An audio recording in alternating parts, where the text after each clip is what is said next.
Hello, beautiful people. My name is Rachel, and thanks for stopping by.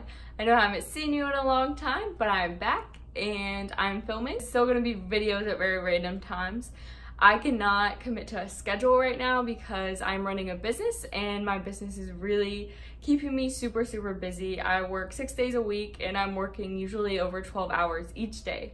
So that is super awesome, but my summer is just looking a little bit different, and so I don't have as much time to film, but I'm still going to be trying to get videos up, and as soon as our production season ends at the end of summer, I will be posting more videos.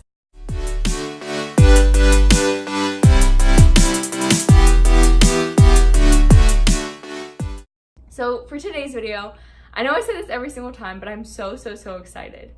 So this is one of my favorite things in the entire world to talk about. If you like to talk about these things, then please DM me, text me, call me, let's get coffee, whatever. I love these conversations. I live for them, and I feel like I don't have them as often as I would like. So for today's video, I want to talk about 3 things. I'm going to be talking about reincarnation, soul similarities, and energies. And these are all kind of tied together, but I'm so excited to tell you about them and kind of tell you how I've developed these theories. Side note, it is currently 12:30. I filmed pretty much this entire video until I realized that I never hit the film button. So that's awesome. But now I know that my ideas will be a little smoother. Also, I did my makeup and I really wanted to wear false lashes, but I'm horrible at applying them, and I know the corners aren't really sticking down the best. So I'm sorry, please ignore that. My mind is very busy. It is constantly producing thoughts and ideas, and my mind is never really clear. I didn't really know that people could do that until about a year ago. And one of my friends was talking about how she can clear her mind and like just be totally zoned out and nothing is there. I've never experienced that. I've tried meditation, and in meditation you're supposed to empty your mind, and I could never do that. But the program that I was following was like talking about how if you can't clear your mind, then you need to actively try and control your thoughts. So that's what I would do. So my mind loves to dwell on thoughts and ideas, and if I'm not careful, I will dwell on negative situations in my life, like problems, and I'll become very anxious, and it's just not good for me. And so I started doing this thing where I'll come up with my own conspiracy theories, and then I'll try to like debunk them.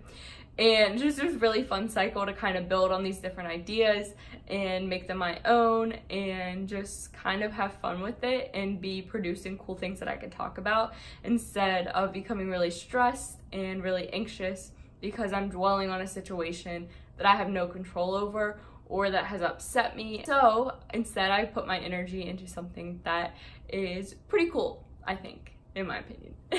Before I go into reincarnation, I just want to say, I don't know if I 110% believe in reincarnation. I don't really think that I do. So I'm a Christian, and Christianity doesn't talk about the practice of reincarnation very much. Christianity implies that when you die, you either go to heaven or hell. It's not that you get to relive a life, but it never specifically says like, hey, maybe once you get to heaven, Jesus is like, you want to go back? And you can say, yeah. So I think that'd be kind of cool, but please don't come for me. Please don't pull out Bible quotes and tell me why I'm so wrong or why I shouldn't believe in this. This is just something fun that I think of because it's cool. It's a cool thing to explore. I love talking about different ideas like this, like living other lives or parallel universes or black holes or how you can exist in multiple universes at once. And these are just fun, cool things to think about, and don't take this too seriously. It's just something that I enjoy talking about and I wanted to share with you guys. So the first reincarnation theory that I ever came up with was inspired by me trying to figure out why some people know exactly what they want to do in life and some people have no clue. So I'm someone who kind of knew exactly what I wanted to do. I knew I wanted to go into business. I knew I wanted to go into fashion. And I also had this whole list of other things that I would love to do in life. I'd love to be a politician. I'd love to be a full-time makeup artist. I'd love to be a YouTuber. I'd love to be a business owner. I would love to be a lawyer. Like, the list just goes on and on and on of things that I would like to do in life. But then I know people who they don't really know what they want to do. They're not really sure what they're passionate about, and that's okay but they just don't know. And so I was trying to figure this out, and I was trying to pair it with reincarnation. So my thought was, what if the people who don't know what they want to do have lived so many lives, so they would be old souls. They've lived so many lives before that they have already done all of these things. They've done all these professions, they've lived all these lives, so they've had all these careers, and now everything's kind of dull to them. They've already done it all, so what now do they do? And so that's why they struggle to find that one thing. But someone like me would be a new soul. I've never experienced any of these things. So that's why my list goes on and on and on, because they're so new and shiny and exciting. And I'm ready to go after all of them, but I only have one life. So each life I'll get to do another thing. But then I kind of debunked that theory, because personally I think I'm an old soul. I've had multiple people tell me that. And I don't really think that that would be a thing, but it's a really cool thing to think about.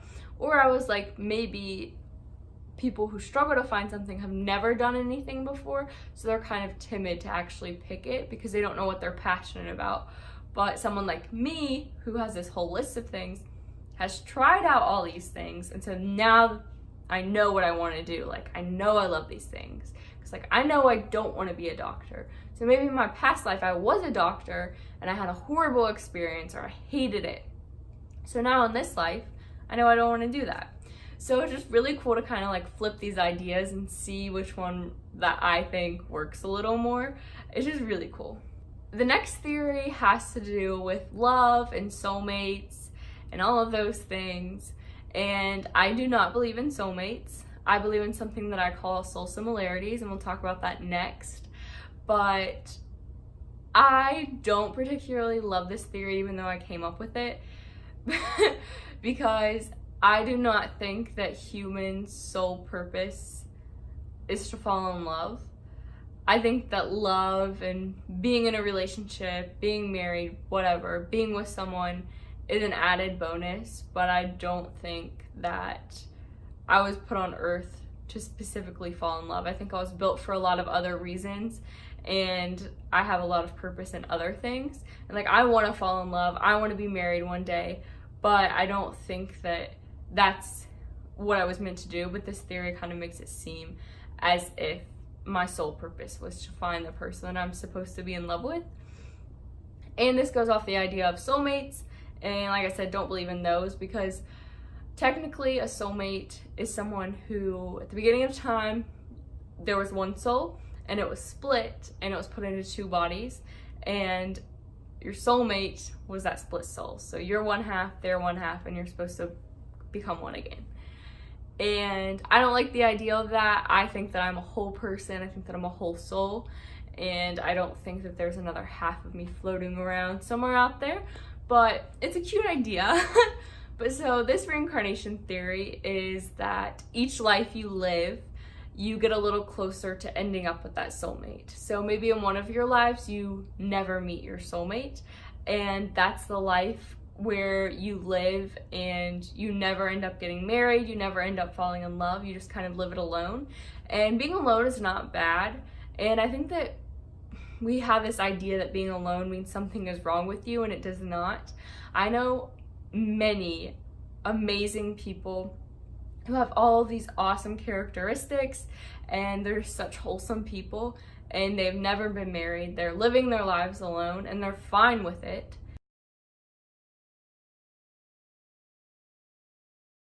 So each life that you live, your purpose is to figure out how to love your soulmate better.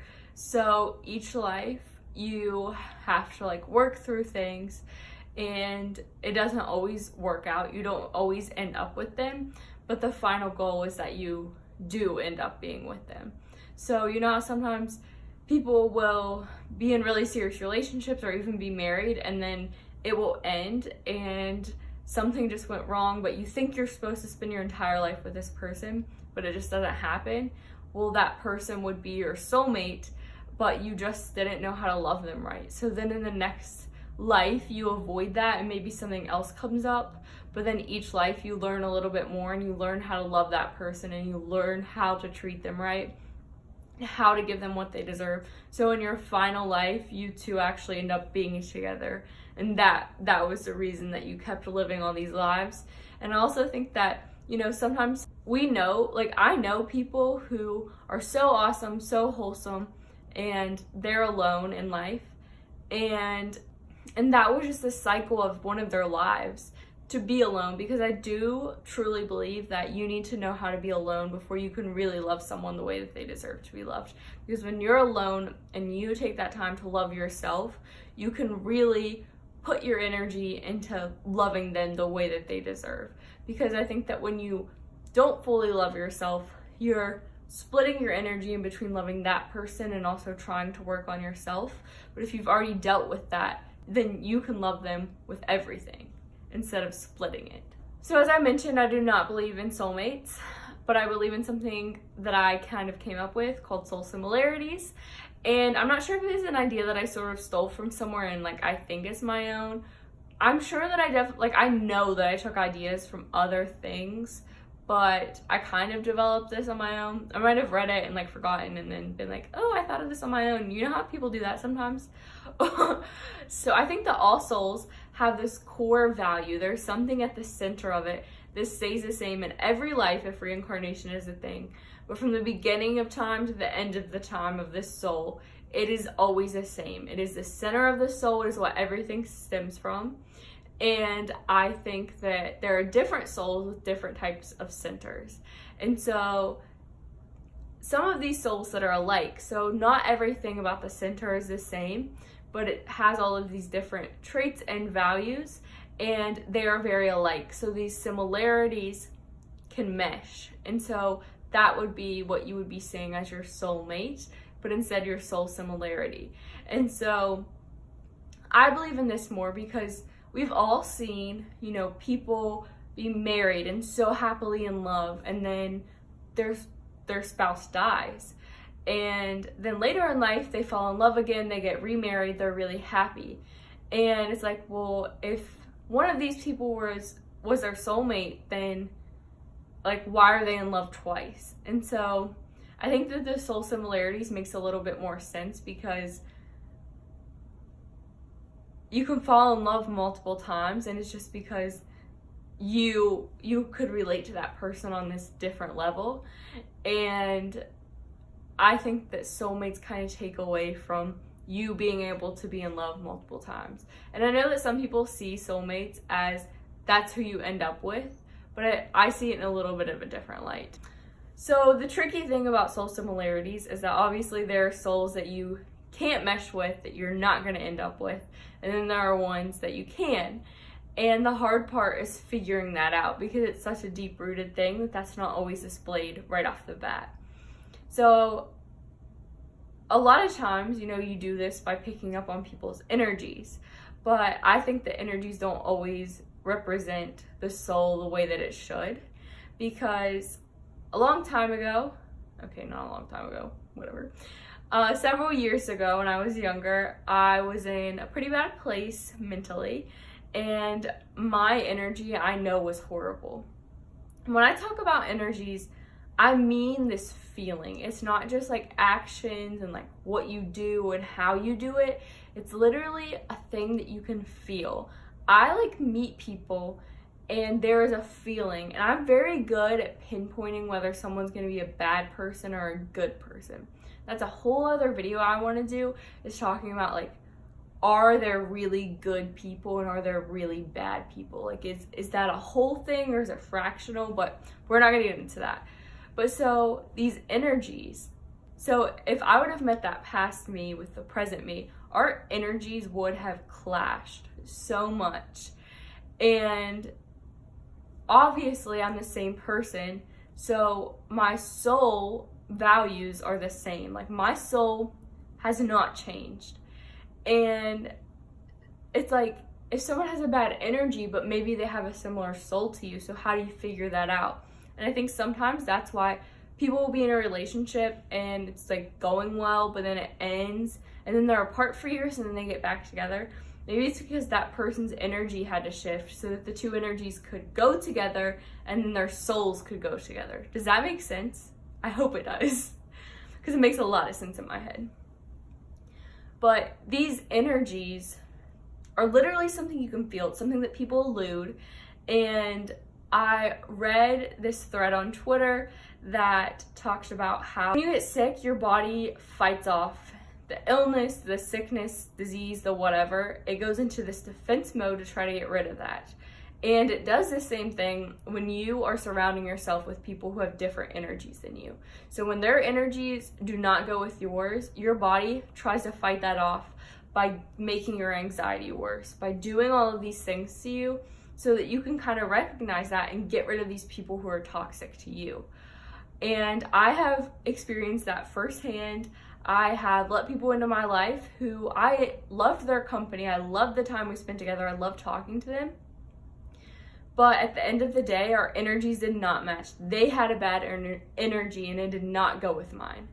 And my anxiety picked up. There were so many weird little tendencies that I was doing more that were just happening. And after that person left my life, my roommates specifically, the people that I live with, noticed that a lot of these things were being withdrawn more and were not as bad. And it's literally because my body was in that defense mode and was making me more anxious. And so I had all these little tendencies that came along with that because this person was throwing off my energy so much. And I just think that is insane. So if you are with a bad energy, that bad energy will kind of suck the good energy out of you. It can really throw off like your whole circle, your whole thing. So when someone in your life doesn't feel right, even if you're enjoying spending time with them, all of that, you have to get out of that. Give them their space to fix that. If they're meant to be in your life because you have those soul similarities, then it will happen. But so I know that I talked about soul similarities with soulmates, but I think that soul similarities can be platonic or romantic relationships. So I think that one of the big points in our lives are to surround ourselves with those people with those similar souls. So first you have to find the similar energies, and then it goes to similar souls, because to get to that, you have to have the matching energies, because I think those energies are produced from your core value of your soul. I know this sounds crazy. This is wild to me that I'm even talking about this, that I even think about these things, but it's definitely real. And I want to know what you guys think. Comment down below. Please, if you want to talk about this, ask for my number. Like, text me, FaceTime me, hang out with me so we can talk about this, because my mind is always on this. Like, I just love it so much. It's so, so cool. And one of my favorite things to talk about too that I'm not talking about in this video is parallel universes and like how we could exist in multiple like universes at once. That is so cool. So how these are all kind of intertwined, I think that if we're living these different lives and we're kind of like coming back, then first you have to match the energy. So maybe in one of your lives you meet the person who you're supposed to be soulmates with or whatever, your soul similarity, maybe the person you're supposed to fall in love with. And in one of your lives, your energies don't match. But in the next, something shifts and the energies get closer and closer. And then you realize that you have similar souls. And then eventually you can work it out so that you can be together. And I don't know, it's just also cool. The things that I definitely believe in the most of what I've talked about, the energies are 110% real. We all have this circle, like field around us that just eludes who we are. And I think that it can shift on your mood, but I think that it's a little stronger than that. I think that overall it's kind of who you are as a person, and that can always change, which is why I think that, as I mentioned before, my past self and my present self would have clashed. But obviously over the years, that has shifted. And so if you can't feel these energies, try. I don't know if it's something that like you can try and focus in on, or if it's just something that's like natural. I know people, this has happened to me multiple times. Have you, okay. Have you, like, you have a group of friends and you all know someone else, and like all of your friends love that person and they're like, oh, this person's great, blah, blah, blah. But for some reason, you just get this bad vibe, this bad feeling. You do not like this person. For some reason, they haven't done anything wrong, but like you just know. And everyone's like, oh, like making up all these reasons, like you just don't like this, you just don't like that, but it's not that. You just had that feeling. And then that person ends up being bad and you were right about it. And that is you picking up on those energies. And I've done that so many times. I will meet someone who has not even like, I haven't even heard them speak or act, but I just know. And then all of these things happen.